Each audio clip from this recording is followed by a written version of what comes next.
मुळशी पॅटर्नच्या पिट्याबाईने अभिनेता रमेश परदेशीने मनसेला रामराम करत भाजपात प्रवेश केलाय।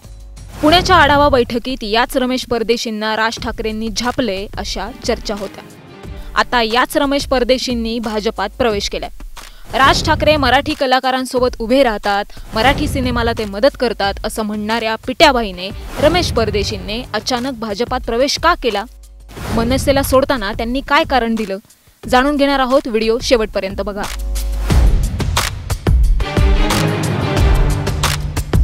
काही दिवसांपूर्वी अभिनेता रमेश परदेशी प्रचंड चर्चेत होते। राज ठाकरे पुणे दौऱ्यावर असताना रमेश परदेशींना खूप झापले अशा चर्चा होत्या। RSSच्या गणवेशात परदेशींनी फोटो पोस्ट केला होता। त्यावर राज यांनी तुम्ही एकाच वेळी दोन विचारांसोबत राहू शकत नाही या शब्दात परदेशींना सुनावलं होतं। त्यानंतर आढावा बैठकीत तणावही निर्माण झाला होता असंही म्हटलं गेलं। त्यानंतर थेट आज 19 नोव्हेंबरला रमेश परदेशींनी भाजपात प्रवेश केलाय। परदेशींनी राज ठाकरेंचे कट्टर समर्थक ते अचानक मनसेला सोडचिठ्ठी देऊन भाजपात प्रवेश केलाय। रवींद्र चव्हाण, मुरलीधर मोहोळ यांच्या उपस्थितीत हा पक्षप्रवेश पार पडला। मी लहानपणापासून संघाचा सदस्य आहे। कलाकारांना न्याय देण्यासाठी आणि माझ्यावर जे संघाचे संस्कार आहेत त्यामुळे मी भाजपात प्रवेश केलाय। कलाकारांचे प्रश्न सोडवण्यासाठी मी भाजपात आलोय असं रमेश परदेशींनी पक्षप्रवेशादरम्यान सांगितलं।